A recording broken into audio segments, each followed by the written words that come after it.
mulheres, sejam muito bem-vindas à nossa roda. Na primeira roda de 2022, estamos nós aqui com um tema muito interessante, que é relatos de parto.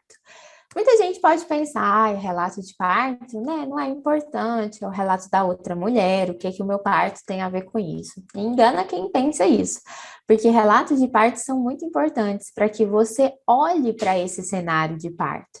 Seria maravilhoso se a gente tivesse inúmeros relatos aqui para vocês, cada um de uma forma, para que vocês pudessem entender quais são esses cenários, né? Porque quando a gente fala de parto humanizado, de plano de parto, a gente fala de tudo muito bonitinho, tudo muito, né, arrumadinho, tudo muito fechadinho. E quando chega no momento do parto, as coisas podem não ser daquela forma, e muitas vezes não são. E é aí que a gente vai testar a nossa segurança, que é o que eu sempre falo para vocês, a importância da segurança e desse protagonismo nesse parto. Então, se você não estiver segura sobre esse parto, e você estar segura vem de você conhecer cenários de partos, de você ouvir relatos de partos, de você vivenciar partos, né? Se você não está segura, você vai perder o protagonismo do seu parto naquele momento para o médico, para o enfermeiro, para sua mãe que está ali te acompanhando e que não está aguentando a pressão daquele parto, para o seu companheiro que às vezes também não está preparado e está ali não aguentando a pressão daquele parto, e todo mundo vai roubar o seu protagonismo. Aí depois você vai olhar e falar assim, nossa, mas eu me preparei tanto, né? A doula não vai estar ali para salvar seu parto, o enfermeiro não vai estar ali para salvar seu parto, o médico não vai estar ali para salvar seu parto. A segurança do seu parto é sua.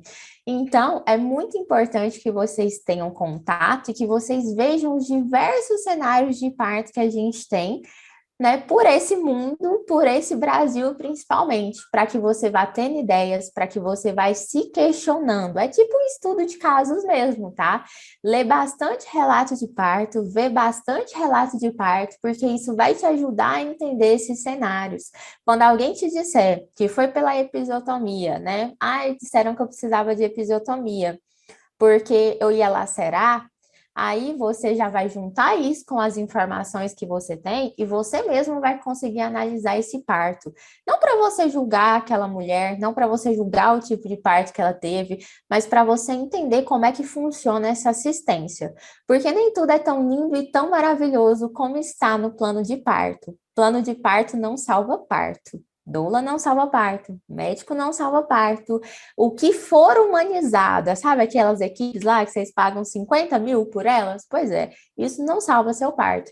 O que salva seu parto é o conhecimento que está dentro de você, conhecimento que você, com que o seu acompanhante, vocês adquirem para nessa caminhada toda de gestação, para passar por esse período de parto com segurança. Então, hoje a gente tem a Ana aqui, a gente tem a Noriene, e no final eu vou trazer também, né, contar desde o meu ponto de vista de doula, alguns partos que eu já acompanhei aqui para vocês e que tiveram situações interessantes, para que a gente possa complementar esses cenários e que isso aqui seja realmente um estudo de caso para você.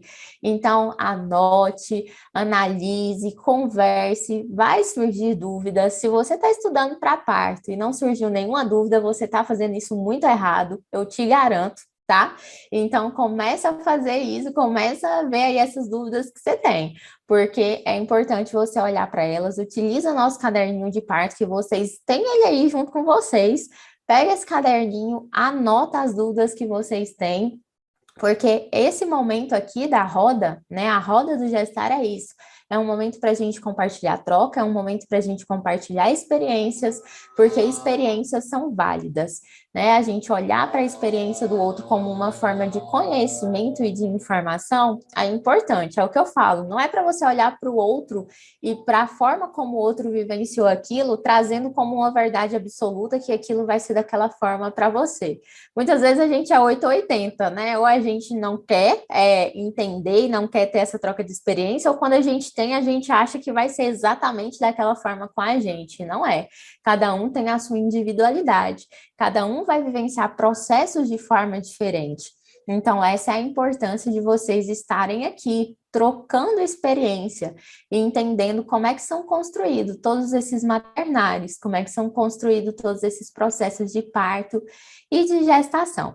E eu falei, não me apresentei, né? Muito prazer para quem não me conhece, eu sou a Yara Luiz, sou doula, sou consultora materna, já trabalho há 4 anos acompanhando mulheres e famílias no seu processo de gestação, parto e pós-parto.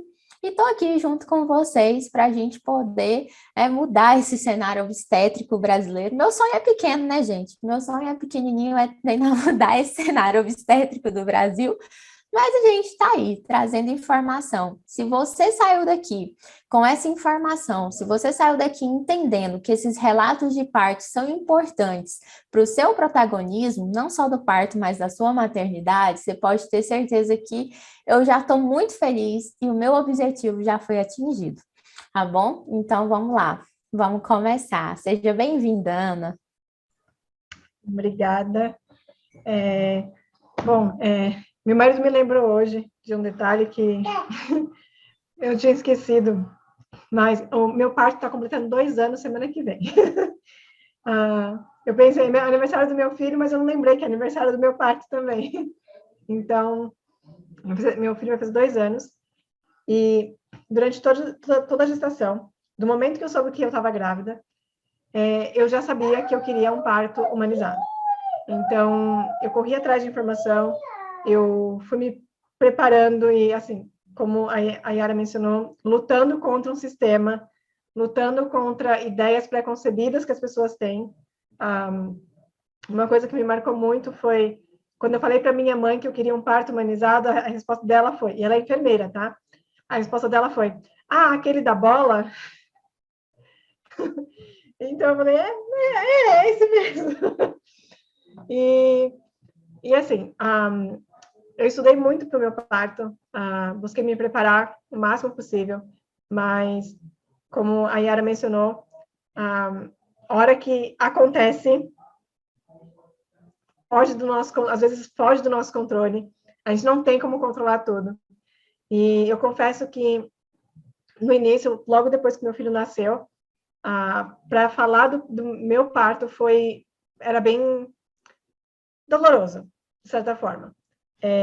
Eu sou daqui de São Paulo, e aqui em São Paulo tem uma casa de parto chamada Casa Ângela, que eu costumo dizer que é a casinha do amor.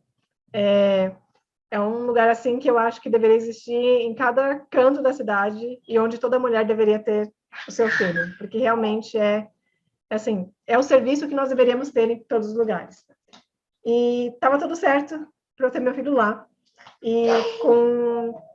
Só que o meu acompanhamento no SUS, no posto de saúde, não foi dos melhores. O médico que eu peguei foi bem ruim. Com 36 semanas, se eu não me engano, ele me deu alta do pré-natal porque ele ia sair de férias. Ele ia sair de férias e ele falou, você não precisa mais vir, não. Sai de alta do pré-natal. Só que assim, eu sabia que isso não existe, né? Ainda mais nas últimas semanas. Eu falei, não. Aí eu fui na recepção do posto e falei, não, então, olha, ele me deu alta, mas eu acho que isso não existe. Aí elas ficaram chocadas com a atitude dele. Aí eu consegui passar com a outra médica do posto, mas como o acompanhamento dele foi ruim, ele não fez tudo o que precisava ter sido feito. Com 38 semanas de gestação, a equipe da Casa Ângela suspeitou que meu filho era PIG, que é o pequeno para idade gestacional. O que para mim não seria muito uma surpresa, porque eu não sou grande, meu marido não é grande, eu não fui um bebê grande, então está dentro da genética, né? E aí, eles pediram para eu fazer um ultrassom com Doppler, para confirmar se estava tudo bem, se era PIG mesmo e tal. E aí, só que eu só consegui agendar com 40 semanas. No dia que fiz 40 semanas, eu fui no médico fazer ultrassom. Aí o médico, eu entrei na sala dele, ele já olhou para mim e falou, 40 semanas? O que você já vai com a cesárea? Aí eu já não gostei do médico. Aí fui lá, aí ele fez ultrassom, aí ele falou, tá tudo bem aqui e tal. Falou que que era PIG mesmo. Só que aí o que ele falou, o que ele fez foi, ele fez o exame, mas falou que a minha placenta estava boa. Eu lembro disso até hoje. E meu marido lembra também. E aí o que ele fez foi, ele falou para o assistente dele e falou, anota aí que é PIG, que eu vou lembrar. Sabe aquelas clínicas onde eles fazem vários exames em sequência e depois, no final, eles fazem os relatórios? Eu fui numa dessas. E aí, o que ele fez? Ele falou, anota que é PIG, que eu vou lembrar. Aí ele foi. No final do dia, eu fui buscar o exame. No dia seguinte, eu tinha consulta na Casa Ângela. Aí, lá, eles me falaram, lendo o exame, e eles falaram, olha, nesse exame aqui, ele falou que é PIG, que está com líquido amniótico diminuído, mas ele não falou quanto, porque tem um limite que é aceitável. Só um segundo. O que foi, meu amor? Eu sei que tem um limite que é aceitável. Ela falou, não está marcando o que é, quanto que tem. E ele falou que a placenta estava velha. Só que no dia da consulta ele não falou isso. Aí eu falei para ela, não, mas ele não falou isso. Ela falou, olha, então faz assim, você vai dar um jeito, você consegue repetir o exame? Eu falei, posso tentar. Isso eu estava com 40 semanas e um dia. E aí, gente, eu vou precisar pegar o carrinho do meu filho, só um segundo. Ai, ele esse carrinho dele. E aí, ela me passou o encaminhamento para eu tentar fazer no hospital perto da minha casa. Saí de lá da Casa Ângela no final do dia, era umas 6 horas da tarde, fui direto para o hospital. Chegando lá, não tinha médico para fazer ultrassom. Eu ia ter que voltar no dia seguinte, no sábado, às 7 da manhã. Falei pro meu marido, não, a gente vai, dorme, 6h30 da manhã, estamos de pé indo para o hospital. 4 horas da manhã eu entrei em trabalho de parto. E aí o que aconteceu? Todo o meu plano de ter na Casa Ângela foi por água abaixo. Porque com aquele diagnóstico de placenta velha e líquido diminuído, eu não podia ter lá. E aí, o que a gente faz? Entrei em trabalho de parto, sem saber o que fazer. E algo que eu não mencionei, no sábado anterior, eu tive contração. Então, eu pensei por um momento, de repente é um alarme falso de novo. Só que eu já comecei extremamente ritmado. Eram umas 4 e pouco da manhã, já estava ritmado, assim, com aquelas dores absurdas. E logo eu entrei em Partolândia, né? E aí eu falei pro meu marido, não, vamos para o Amparo Maternal, que era um hospital que eu ouvia falar muito bem, só que eu nunca tinha ido, não cheguei a conhecer o hospital. E era umas 7 horas da manhã, a gente saiu para o hospital, eu estava com uma doula, que era enfermeira obstétrica também, então ela chegou em casa, como ela era enfermeira, ela fez o toque, ela falou, olha, está com pelo menos 8 aí. Aí eu falei, então vamos para o hospital, né? Cheguei no meio do caminho, eu já estava com vontade de fazer força, estava tendo os puxos. Cheguei no hospital às 8 da manhã e demoraram para me atender. Demoraram pelo menos uma meia hora para me atender. E aí, na hora que foram me avaliar, já viram que meu filho estava nascendo. Aí, o que eles fazem? Ao invés de me mandarem para a sala de parto, vai para o centro cirúrgico. Eu falei, como assim? Aí eles falaram, não, é porque ele talvez precise de ajuda para nascer. Que foi o que eles falaram, né? Aí, na hora que me levaram para o centro cirúrgico, me separaram do meu marido. E aí, lá naquele ambiente completamente gelado, na posição que eu não queria, com a anestesia que eu não queria, a hora que eu lembro que a única coisa que eu fazia era perguntar, cadê meu marido? Cadê meu marido? Porque uma coisa que eu fiz e que eu acho que toda mulher deveria fazer é, o marido tem que saber as suas vontades. Ele tem que saber o que você quer e ele tem que entender o que é um parto humanizado. Eu fiz isso durante toda a gestação. Eu falava pro meu marido, olha, segue fulano, segue ciclano, olha o conteúdo, olha isso, olha aquilo, não quero isso, não quero aquilo. Ele sabia tudo que eu queria e o que eu não queria. Só que na hora que estava lá, me separaram dele. E aí, quando você está em Partolândia, eu fiquei sem voz. Então, eu estava no meu quarto ali, completamente sozinha e sem voz.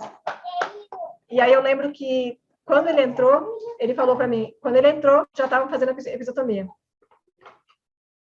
Era outra coisa que eu sabia que eu não queria. E aí eu lembro que a médica falou para mim assim, olha, quando você sentir a contração, faz força. Eu tive vontade de rir e chorar ao mesmo tempo para ela. Eu falei assim, que contração? Porque com a anestesia já não estava sentindo mais nada. Aí, quando ela acabou usando fórceps para tirar ele nasceu, ele precisou de ajuda, né? Logo que ele nasceu. Mas ficou bem, graças a Deus, não precisou ir para a UTI, ele ficou na incubadora por 3 horas, mas ficou lá. E assim, para mim, esse fato de ter tudo ido por água abaixo, detalhe, a hora que minha placenta saiu, meu marido perguntou para a médica, doutora, a placenta tá velha? Ela mostrou para ele e falou, não, isso aqui é uma placenta normal de 40 semanas. Ou seja, por conta de um diagnóstico errado, de um médico que eu vou dizer que é completamente ultrapassado, todo o meu plano foi para água abaixo. Mas, se eu posso falar da experiência do parto, a primeira coisa que eu falei pro meu marido, quando a gente estava na sala de recuperação, é, amor, eu quero outro. O parto em si, com exceção da maneira como aconteceu, o trabalho de parto em si foi a experiência mais incrível que eu tive na minha vida. É assim, é uma dor avassaladora, que você não sabe de onde vem, mas para mim foi uma das dores mais maravilhosas que eu já senti na vida. Eu li bastante antes, eu já tinha visto relatos do tal do parto orgásmico, né, que você pode ter prazer no parto. Não cheguei nisso, mas eu falo que na hora dos puxos, eu estava tão consciente de que aquilo fazia parte e que aquilo era só uma dor que estava trazendo meu filho para mim, que para mim, eu amei. Então, assim, eu falei para o meu marido, se fosse só pelo parto, eu teria 10 filhos fácil. O difícil vem depois, que é criar. Então, e o meu trabalho de parto foi muito rápido. Eu entrei em trabalho de parto às 4 e pouco da manhã, 9 horas da manhã ele estava nascendo. Então, assim, para mim foi... Eu me sinto, assim, abençoada, porque eu tenho uma amiga que, uma semana antes, ficou em 36 horas no trabalho de parto, e a bebê dela teve a desproporção cefalopélvica, que se não me engano chama isso. E aí teve que ir para cesárea, depois de 30 e poucas horas de trabalho de parto. Então, para mim, eu me sinto muito abençoada por ter tido um trabalho de parto tão rápido. E eu acho que o meu preparo, não só de conhecimento, mas psicológico, para o parto em si, estando ciente de que vai doer, mas eu sabia que se eu encarasse aquilo como uma dor que eu vou morrer, eu sabia que eu não ia suportar. Mas se eu encarasse como uma dor que vem e passa. O pessoal fala muito de cólica renal, né? E cólica renal lembra um pouco da dor do parto. Gente, cólica renal eu tive durante 3 dias. É pior. Porque é uma dor que não passa, é uma dor que vem, você não sabe de onde está vindo e ela fica com você. O parto não. A contração vem, vai. Vem, vai. Depois, quando ela passa, parece que não está acontecendo nada. Então, para mim, pelo parto em si, nossa, é a coisa mais incrível. E eu não vejo a hora de ter outro para poder ter o meu parto do jeito que eu queria, sem anestesia, sem episiotomia. A episiotomia foi a pior parte da minha recuperação. Eu sofri durante 15 dias por conta disso. Eu não conseguia sentar, eu não conseguia, sei lá, foi muito, muito ruim. Foi a pior parte da recuperação foi a episio, e é um negócio assim que eu tenho plena consciência de que eu não faria, não queria ter feito, e mais do que nunca eu falo, não façam, porque realmente a recuperação é bem complicada. Para mim foi, me incomodou bastante. Então, eu acho que foi basicamente isso que eu consigo lembrar para relatar. Não sei se quiser fazer alguma pergunta, eu posso complementar. Maravilhoso seu relato, Ana. A gente percebe, dá para conseguir ver no seu relato quanto o seu parto mudou quando mudou o cenário, né? Uhum. Quando mudou o ambiente que não estava preparado para te receber para aquele parto. Você falou da Casa Ângela, né? Assim, eu fico acompanhando o meu sonho, né? Mas estou bem distante, para mim não ia dar, mas eu e a Noriene que estamos aqui temos esse sonho, né, Noriene? A gente tem esse sonho de montar uma casa de parto em Goiânia. A Noriene, ela está fazendo a especialização para enfermagem obstetra também. Legal. E é importante, né? A importância desse ambiente de uma equipe preparada para um parto humanizado. É isso que a gente fala, né? Por que te separam do seu marido? Por quê? Né? Por que isso é tão estratégico? É só separar do marido que acontece 300 mil intervenções. Porque isso faz parte do script, isso faz parte da violência, isso faz parte, né, de te levar para esse lado, sem te perguntar o que você quer, porque sabem que você está, sim, num momento de vulnerabilidade, foi como você falou, você fica sem voz, né, então isso faz parte, eles fazem isso de propósito mesmo, né, de te separar daquilo que sabiam que não, que estaria ali para te defender, porque o seu marido seria a sua voz naquele momento. Ele falaria não, e é por isso que eu falo tanto da importância, como você bem disse, de trazer os homens, de trazer o seu acompanhante para esse momento, né? De trazer ele e conhecer, para que ele conheça as suas decisões, para que ele esteja ali, para que ele seja o seu plano de parto físico, né? Que talvez o escrito eles podem até rasgar na sua frente, como já aconteceu, isso eu já vi, né? Eles rasgam na sua frente, eu não sigo isso aqui, mas ele vai estar ali para ser o seu plano de parto físico. E é muito louco isso, né? O quanto é realmente um cenário, quanto um ambiente, quanto uma equipe que não é humanizada.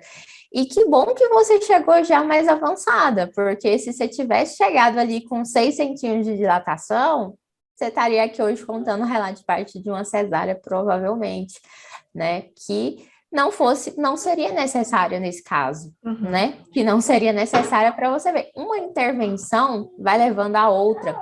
Um exame que não foi bem feito, porque o médico, né, tinha 300 mil exames para fazer e ele, né, não conseguia fazer as coisas de direito. Você era apenas mais uma daquele dia, o seu bebê era apenas mais um.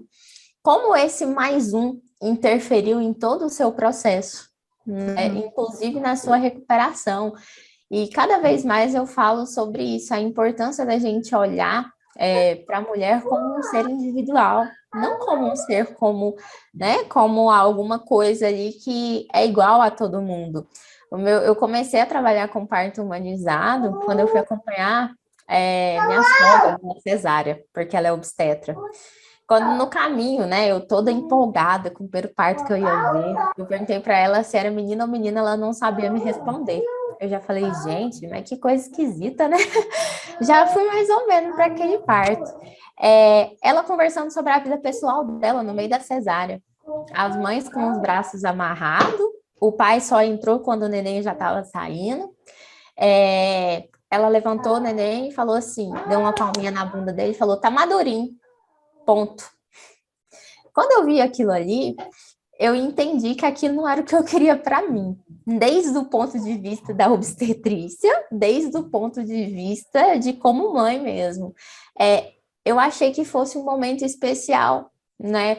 Era um momento especial para aquela família, a mulher ali com os braços amarrados, olhando de um lado para o outro, querendo achar o bebê dela, e ela não viu o bebê dela, e minha sogra ali costurando ela junto com a amiga, elas batendo o maior papo sobre a igreja, sobre o padre, e aquela mulher procurando o bebê dela, querendo ver o bebê, aquele pai ali sem saber o que fazer, e aquilo me chamou muita atenção, né? E foi por isso que eu comecei a trabalhar com humanização, porque eu acho que uma das coisas mais bonitas que eu acho da humanização, seja ela do parto, seja ela em qualquer outro campo da vida, é você olhar para o ser humano como um ser único, né? E a gente está perdendo isso, a gente não olha mais para o ser humano como um ser único, a gente olha para ele como parte de um todo e somos todos, né, da mesma forma e a gente é tudo igual para todo mundo, e não é. A gente perdeu essa capacidade de olhar para a individualidade de cada um.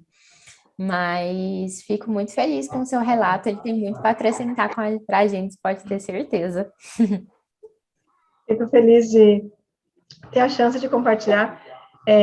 Eu, desde a gravidez, eu costumo dizer que eu sou militante do parto humanizado, e todas as minhas amigas que ficam grávidas, eu tento levar um pouquinho para elas, e eu acho que, assim, se eu posso deixar um conselho, entenda o processo do parto, entenda as fases que acontecem, o que acontece em cada momento. Eu realmente, assim, talvez algumas pessoas, a maioria das pessoas acham que foi loucura o que eu fiz, porque eu esperei, assim, até o último minuto para ir, mas eu sei que eu fui no momento certo. E, por mim, eu teria ficado feliz se meu filho tivesse, de repente, nascido no carro. Porque eu acho que aí eu teria tido o parto que eu queria e chegaria lá só para ter o atendimento básico, entendeu? O grande problema, assim, que me deixou um pouco bem triste por um tempo foi ficar pensando nos e se's, sabe? E se eu tivesse feito o exame em outro lugar? E se eu tivesse ido para outro hospital? Porque eu tinha um hospital do lado da minha casa. Mas como eu não conhecia e eu ouvi falar algumas coisas dele de que meu marido não ia poder entrar, coisas do tipo, eu falei, não, vamos para o outro, que o outro eu sei que ele pode entrar, que era mais longe. Então, de repente, se eu tivesse ido para o que era aqui do lado, teria sido tudo tranquilo. Então, assim, esses ICs me perseguiram por muito tempo. Até o momento que eu vi, assim, não adianta ficar remoendo, assim, ficar se sentindo, se entristecendo por que já passou e você não pode mudar. Aí foi quando eu parei para pensar assim, não, o que eu posso fazer agora é pegar essa experiência e passar adiante, para que outras pessoas não caiam na mesma situação. Então, e eu acho que, assim, ter informação é fundamental. Ter informação é tudo, mas é preciso ter informação compartilhada com outras pessoas, porque na hora da partolândia, esquece. Você não lembra nem quem você é. Exatamente, exatamente. A importância de você ter alguém tão seguro quanto você para esse parto, né? Essa semana eu estava até falando sobre isso lá no Instagram, de que muitas pessoas transferem o protagonismo do parto para a doula. E tem muita doula aceitando esse protagonismo, sabe? De eu sou a protagonista desse parto. Só que nós, como doulas, a Noriane também é doula, né? A gente não tem essa voz ativa no momento do parto. A gente não pode, é a frase, a gente entra muda e sai calada. A gente não tem essa voz de dizer não. Quem tem essa voz de dizer não é o seu acompanhante, é a pessoa que está junto com você. Então, se preparar junto com outra pessoa é muito importante. E o e se, né? E se tivesse sido desse jeito, e se tivesse sido daquele jeito? Mas, Ana, muitas vezes, né? É aquilo que a gente tem que passar, é o nosso processo, né? Não tem como muito fugir disso. E quantas histórias eu já acompanhei de mulheres que tiveram partos em hospitais extremamente ditos humanizados, mas que não tiveram um parto interessante. Por quê? Porque o que faz a humanização não é o ambiente em si, né? São os profissionais. É o pilar da humanização do parto, né? Profissionais, uma equipe multidisciplinar que trabalha com a medicina baseada em evidência, porque se não trabalhar de nada adianta, ele vai continuar fazendo intervenções que não são necessárias para o protagonismo daquela mulher, para te ajudar a vivenciar esse parto com protagonismo, assistindo de longe, né? Eu falo sempre a importância de se assistir partos. A gente precisa voltar a isso, né? A partejar e a não intervir em partos o tempo inteiro. E é isso. Você tem alguma coisa para acrescentar? Não, eu acho que é isso. E o que você falou é algo que você comentou.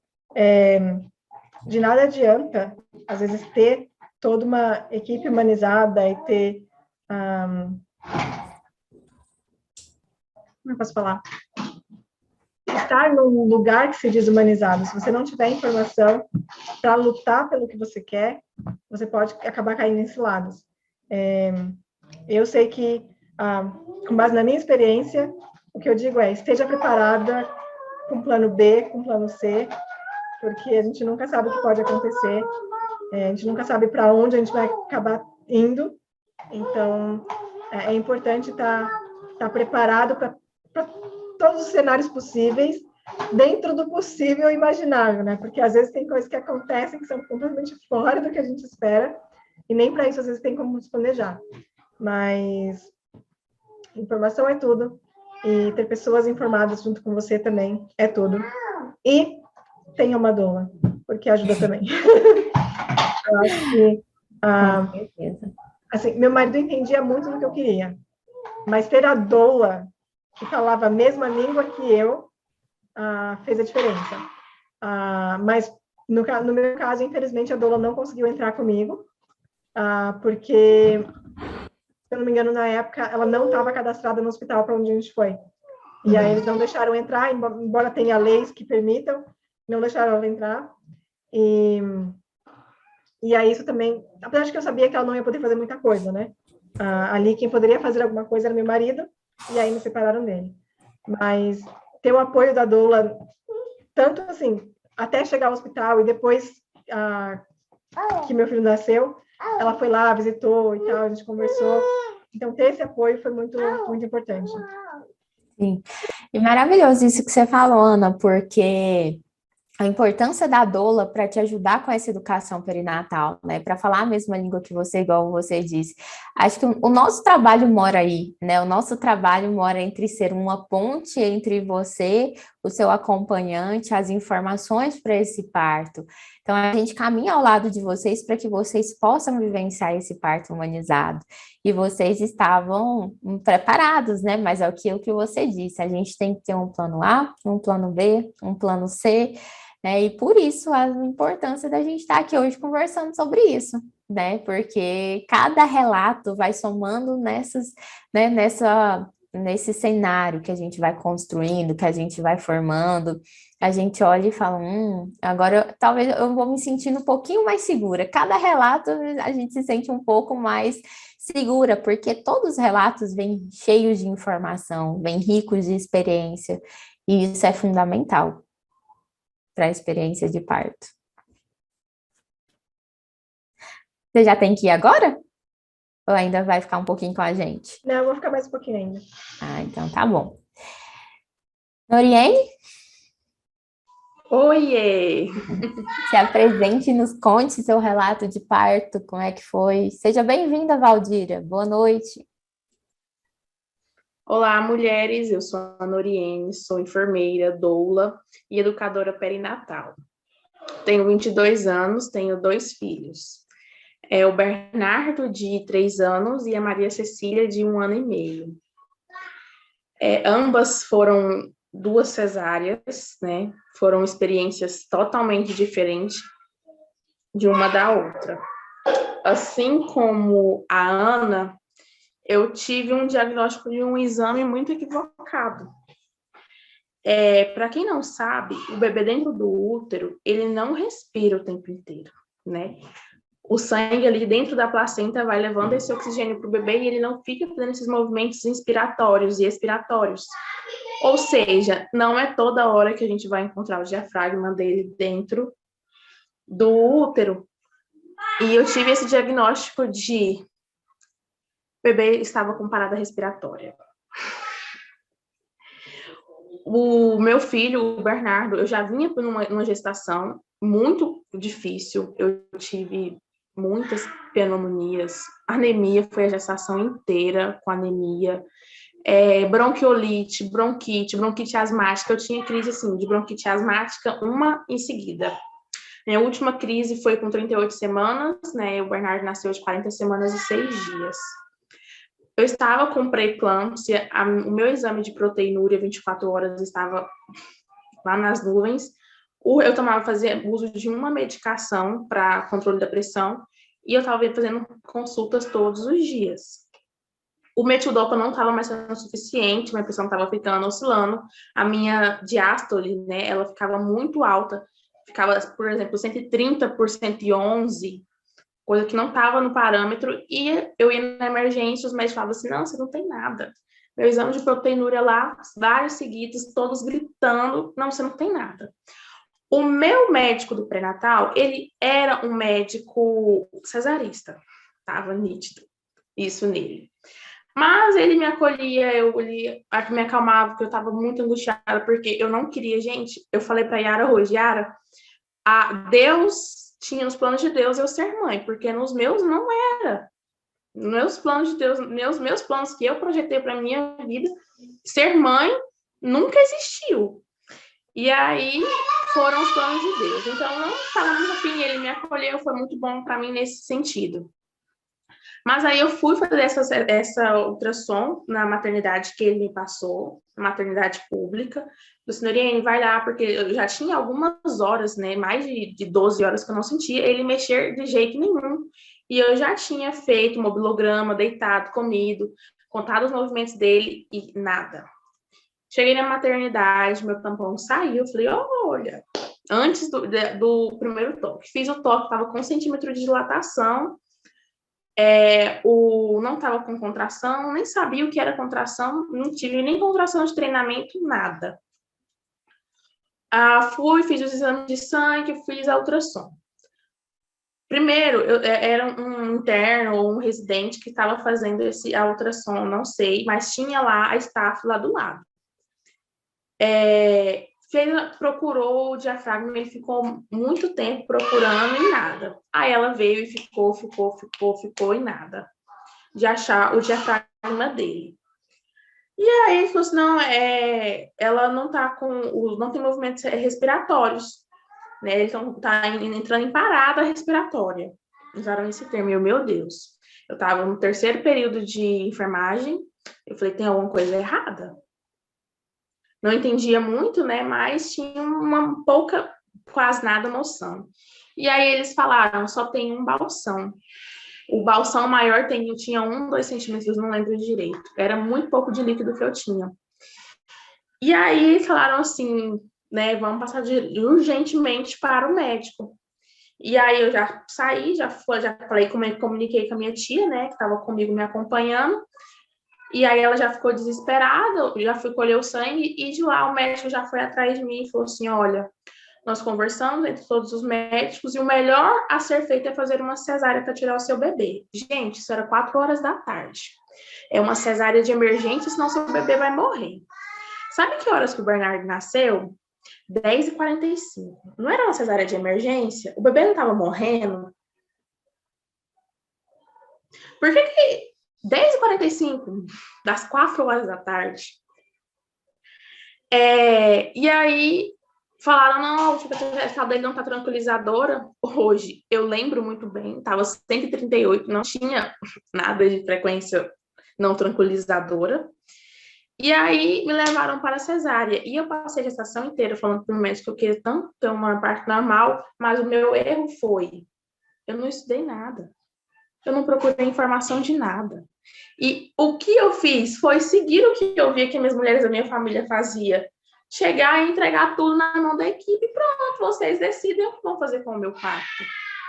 Então, para mim, foi isso. E na hora que o Bernardo nasceu, foi uma médica que olhou nos meus olhos, um anestesista que brincou comigo, porque eu estava entrando em crise de pânico, tão nervosa que eu estava naquele centro cirúrgico. Eu nunca tinha entrado no centro cirúrgico, nunca tinha precisado de um procedimento assim tão invasivo. A anestesia, eu morria de medo da anestesia. E ele foi super tranquilo, me acolheu, foi tudo bonitinho. A cesárea não teve palavras ofensivas ou profissionais falando da vida deles, foi tudo bem redondinho. A minha tia me acompanhou, porque era com quem eu confiava muito e quem me passava muita tranquilidade. Quando o Bernardo nasceu, não trouxeram ele para mim. Hoje, eu sei que a manobra que eles fizeram nele não teve muita necessidade, que eles fizeram uma manobra de RCP nele, de reanimação cardiopulmonar, porém, de acordo com o Apgar dele, aquilo ali não tinha necessidade. Aspiraram as vias aéreas dele, disseram que ele estava muito secretivo, mas eu não lembro de ver ele secretivo. Sim, ele nasceu muito roxo mesmo, só que eu acho que aquilo ali era o normal, né? Para quem está com oxigênio a menos dentro do útero do que aqui fora. E aí ele nasceu. Não foi para o meu colo, não mamou, foi só aquela fotinha aqui de rostinho. Eu só fui dar mamar para ele já quase 40 minutos depois, quando eu fui para a sala de RPA, que as enfermeiras veio e colocaram ele para mamar. O parto do Bernardo até então eu achava que era lindo, até eu descobrir tudo, né? Eu ter acesso à informação. E já o da Maria Cecília, né, que foi uma outra cesárea, com 1 ano e 10 meses depois, foi o caos da minha vida. Eu entrei em trabalho, na verdade, eu nem entrei em trabalho de parto assim. Eu entrei em pródromos na madrugada, fui para a maternidade. Tava tendo um pouquinho de sangramento, mas logo depois saiu, que era mais o tampão, né, o colo do útero se preparando. E aí eu fui para a maternidade porque eu já estava com a indicação de outra cesárea por ter uma outra cesárea anterior. E aí eu fui para a maternidade. Chegando lá, as contrações pararam porque era pródromos. Os médicos já entraram com a papelada para cesárea, só que antes a médica me perguntou. Eu estava passando por um período depressivo, né, na gestação. Eu ainda não aceitava aquela gestação. Eu não queria ter engravidado de novo. Então, eu não queria aquela criança. Quando eu fui para a maternidade, a médica falou assim, Noriene, você tem a opção de escolher o parto normal, tem como você ter o seu parto normal, esperar esse trabalho de parto evoluir, ou fazer a cesárea. O que você prefere? Eu te indico a cesárea. Aí eu falei assim, doutora, Deus que me livre, eu precisava sentir dor para ter essa menina. Boba eu, né? Porque a dor não foi, né, do parto, porque o parto, se fosse o parto normal, seria maravilhoso. Falei, não, quero cesárea. Aí fui, assinei a papelada para cesárea e tudo mais. E isso era o quê? 7h30 da manhã. 7h30 da manhã, e aí as contrações já tinham parado, fui para a sala de observação aguardar. Aí eu tinha que fazer o exame de perfil para ver se estava tudo bem com ela. E aí eu fiz a perfil, eu tive que me alimentar, porque eu já tinha 6 horas para fazer a cesárea, eu tive que me alimentar para fazer a perfil e o cardiotoco. E aí isso eu tinha que entrar em jejum, com 6 horas entrar em jejum, para poder fazer a cesárea. E aí eu fiquei 6 horas, era para mim fazer a cesárea 1h da tarde. Eu não fiz 1h da tarde, porque tinham outras cesáreas de preferência, e daí de 1h para frente eu comecei, as contrações começaram a vir, e eu fiquei naquela fase latente, naquelas contrações ali, foi se prolongando. Eu sou uma pessoa que eu não consigo ficar muito tempo sem beber água, começa a me dar enjoos, ânsia de vômito, eu começo a passar mal, não dou conta. E aí, quem bebeu água às 6 horas da manhã, ficar até 7 horas da noite sem beber água. Gente, o pessoal passa mal naquela sala. O calor absurdo, e aí dava ânsia de vômito, aquela angústia, aquela coisa horrível em mim, aquela ansiedade, aquelas contrações, e aí eu pedia um remédio para dor, eu pedia um remédio para ânsia de vômito, ninguém me dava nada. Ninguém me via ali, né? Tava só aguardando a cesárea. Chegou o médico, teve a troca de plantão. Chegou um médico bem com aparência boa, né? Brincando, conversando. Falou assim, você que é a próxima agora para fazer a cesárea, e aí me levou para o centro cirúrgico, e foi brincando comigo, conversando, todo cortês. Eu pensei, glória, caiu um médico bom para mim, graças a Deus. Chamaram meu acompanhante, foi meu esposo dessa vez que me acompanhou. Chamaram ele, eu já estava no centro cirúrgico, né? Ele entrou. Quando eu entrei para o centro cirúrgico, ninguém mais olhou para mim. Quem era eu? Ninguém. O tempo inteiro falando sobre casas, eu lembro bem, tinha o anestesista falando sobre comprar casa, já o ágio da casa, comprar casa financiada, construir, e o papo deles era esse. E aí não me perguntou o meu nome, eles não perguntaram nada para mim, nada. Continuaram falando, me deitaram, meu esposo entrou depois de um tempo, eu comecei a sentir muita ânsia de vômito e eu comecei a vomitar. O anestesista falou assim, logo, logo passa, não me deu remédio, medicação para parar, e eu passei a cesárea inteira, o pós da cesárea com ânsia de vômito, e ninguém me deu nenhum remédio. E vomitando também. O médico, na hora, gente, eu estava com depressão gestacional. Todas as vezes, eu não queria aquela gestação. Todas as vezes que eu ia na minha consulta de pré-natal, eu ouvia, meu Deus, tão nova, 2 filhos, você não tem vergonha de sua cara, não? E essas ofensas. Eu abandonei meu pré-natal, minha última consulta foi com 28 semanas. Eu não ia fazer nenhuma consulta de novo para me passar por várias ofensas, ser humilhada, jogada na cara de que você não tem vergonha, tão nova, mais outro filho, vai operar, pelo amor de Deus, ninguém merece. E aquilo ali ia se corroendo dentro de mim. Então, eu passei o tempo inteiro sofrendo violências obstétricas no pré-natal. Quando chegou no parto, eu tive que ouvir ironias, porque eu não fiz pré-natal.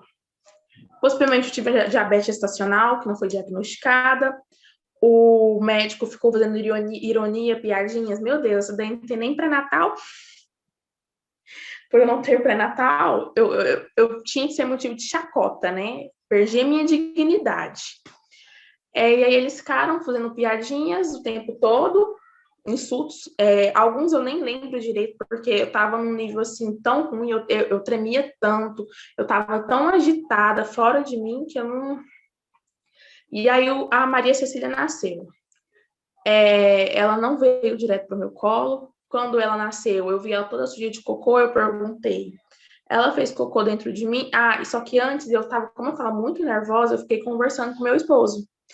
E meu esposo, sem saber o que fazer, porque ele não entendia de nada daquilo ali, para ele, qualquer coisa que falasse para ele estava certo, ele conversava comigo para mim poder me acalmar.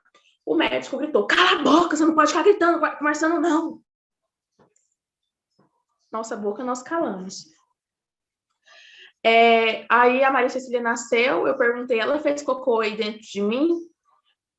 O médico só falou assim, o anestesista, dá um jeito aí.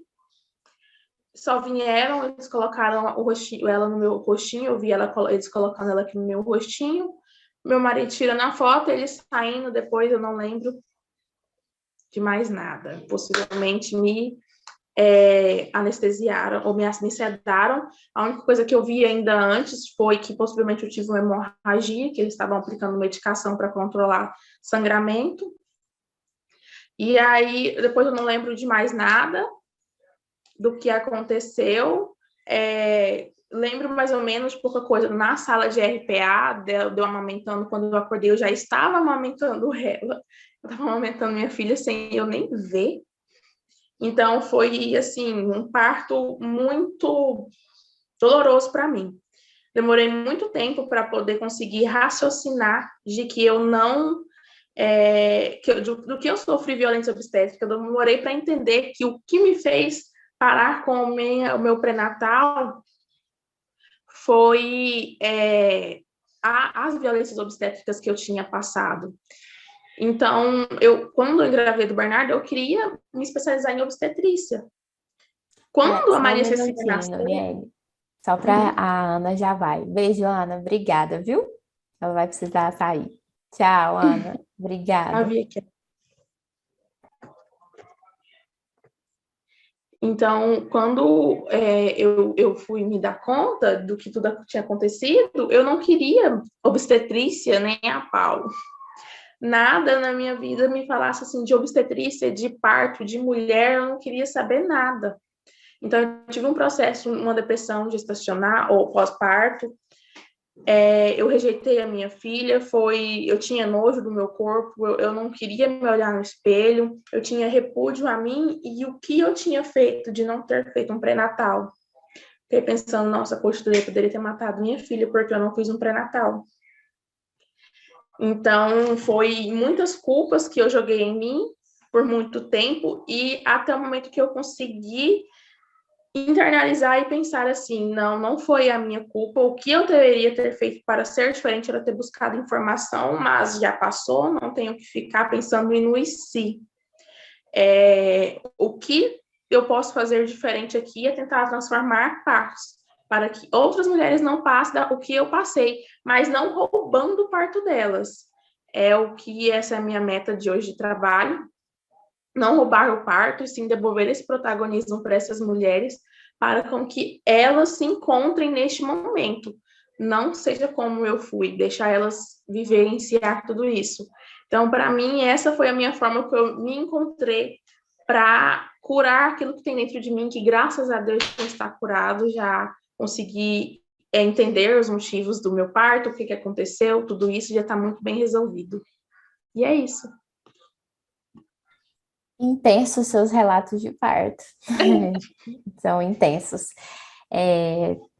Para vocês verem, né? Quando as mulheres falam assim, eu não quero parto, sempre a gente vê, né? Quando tá falando de violência obstétrica, no parto normal, obstétrica, as mulheres sempre têm aqueles comentários. Eu não quero parto normal porque eu tenho medo de sofrer violência. Engana-se quem pensa que violência obstétrica é exclusiva de parto normal, tá? Mulheres, como foi esse relato da Noriene, sofrem violência obstétrica todos os dias enquanto nós estamos conversando aqui. Tem uma mulher no centro cirúrgico sofrendo violência obstétrica, né, por uma cesárea eletiva que ela escolheu, que ela pode ter marcado com aquele médico, achando que fosse o melhor para o bebê dela, e nesse exato momento ela está sofrendo uma violência obstétrica.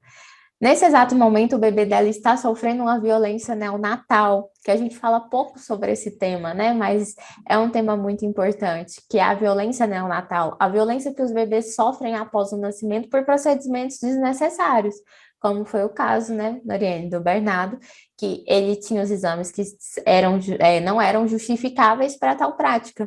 E mesmo assim ele foi aspirado, né? Mesmo assim ele teve uma reanimação cardiopulmonar, sendo que não era para ser, não faz sentido que seja.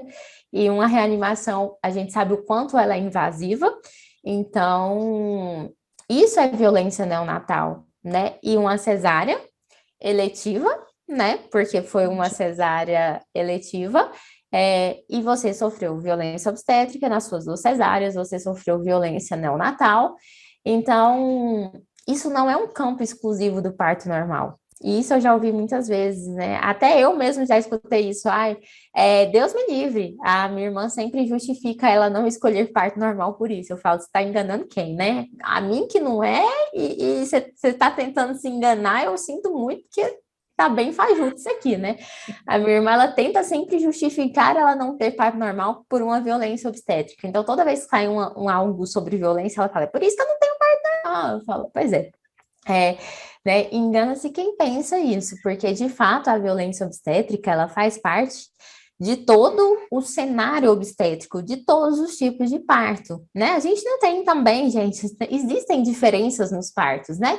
Existem parto natural, existe parto humanizado, existe cesárea respeitosa, né? Não existe cesárea humanizada, mas existe cesárea respeitosa, existe cesárea, né, eletiva. Então, são vários tipos de parto que a gente tem e que não é apenas ou cesárea ou parto normal. E a violência obstétrica, ela faz parte de todos eles.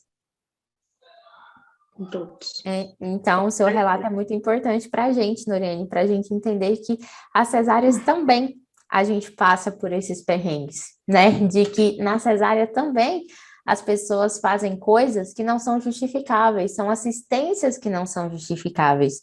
E que o nascimento, ele é permeado disso, né? O tempo todo. E outra coisa que tem um mito muito grande da cesárea, barulho de novo, é que se você faz a cesárea para não ter dor. Eu conto, vocês contam. Cesárea tem dor, gente. Muita dor, sente incômodo. Bernardo, só um minutinho. A gente sente o incômodo deles tirando, deles cortando, você não sente a dor do corte, mas você sente lá eles mexendo, depois tem o pós-parto, que você não consegue levantar.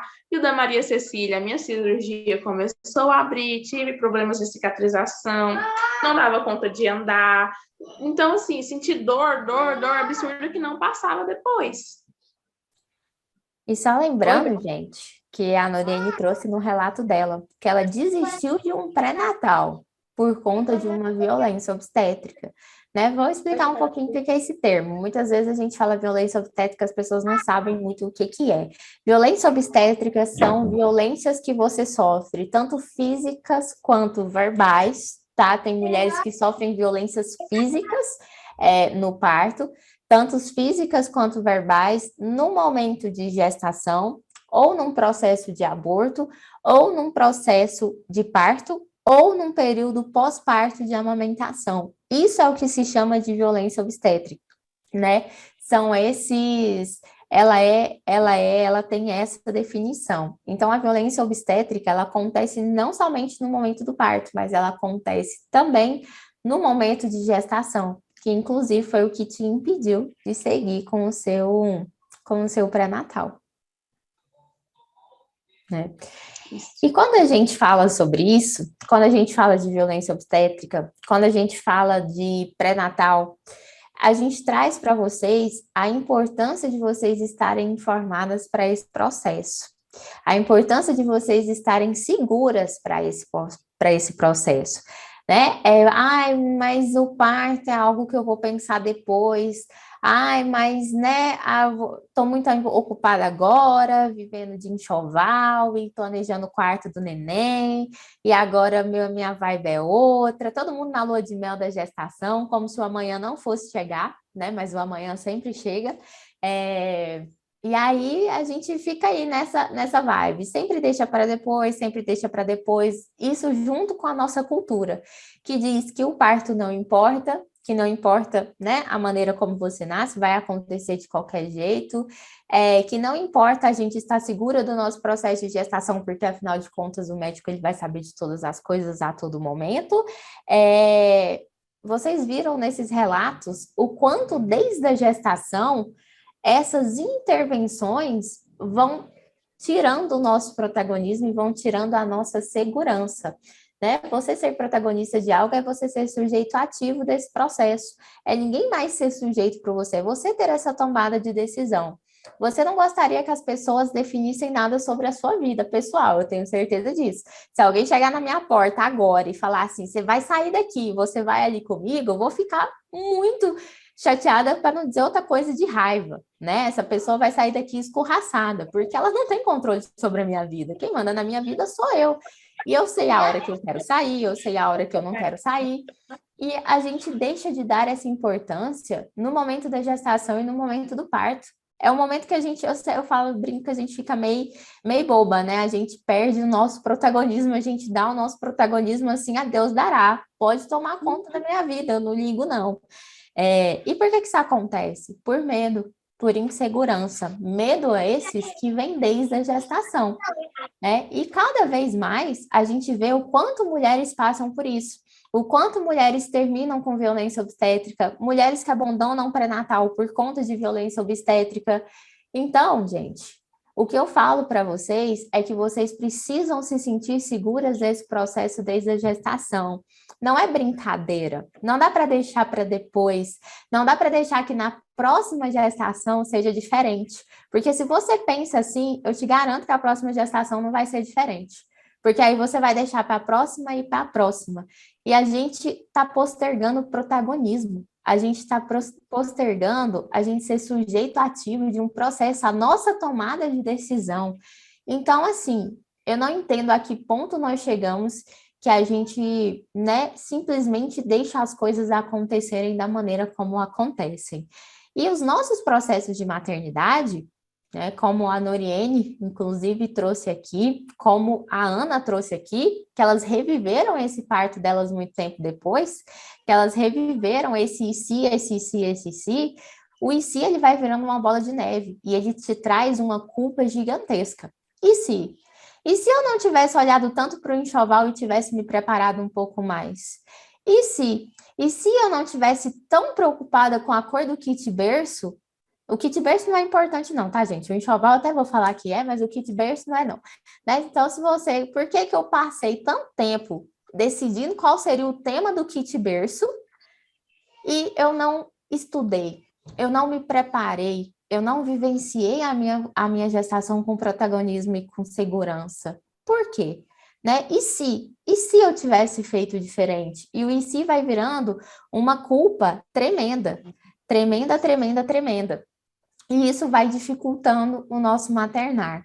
E é por isso, e é somente pensando nisso, que a gente está aqui hoje e que a gente criou para vocês, né, os primeiros passos para a gestante, que é justamente isso. É um lugar onde vocês vão ter acesso a essas informações, né, tanto divididas por módulo e também por trimestre. As informações que você tem no primeiro trimestre não são as mesmas que você tem no segundo e não são as mesmas que você tem no terceiro, porque os seus medos não são os mesmos. No primeiro, você tinha medo de perder o neném. No segundo, você tem medo, né, de não dar tempo de você arrumar as coisas, ou de não descobrir o sexo, ou de o sexo ser diferente daquilo que você descobriu. Aí você descobre que é menino, você sonha que é menina, e você já acha que vai ser menina. Então, os medos são diferentes. No terceiro trimestre, você tem medo do seu bebê passar da hora, e de você, né, não saber isso. Você tem medo de você não parir, ou de alguma coisa acontecer com você e com o seu bebê. Então, os medos são diferentes. Cada fase da gestação tem um medo e uma ansiedade diferente. É por isso que a gente organizou isso para vocês, pensando em cada módulo, pensando justamente em cada medo que vocês trazem, porque amenizando esses medos e amenizando essas ansiedades, vocês se sentem seguras para vivenciar esses processos. Né? Vocês se sentem seguras para poder passar por isso sem medo, sem angústia. Porque quando o medo entra, o protagonismo sai. Isso é fato. Dois corpos não ocupam o mesmo espaço e isso é física, tá? Então, vocês não adianta querer me comprovar que é o contrário, porque não é, porque na física que é assim. Então, é isso, né? Fico feliz por vocês estarem aqui. E se vocês quiserem saber mais sobre os primeiros passos para a gestante, vocês mandam mensagem para a Stephanie Suporte, que ela vai responder vocês, vai mandar o link para vocês.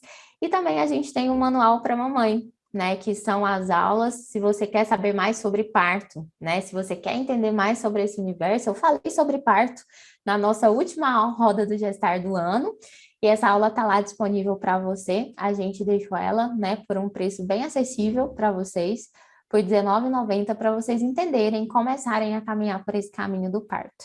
E é isso. Obrigada, Noriene. Seu relato foi de grande ajuda aqui para a gente, principalmente para a gente desmistificar esse mito tão forte. E muito obrigada por você estar aqui. Obrigada, Yara. Até mais. Até mais. Obrigada. Tchau, gente. Nós nos vemos na próxima.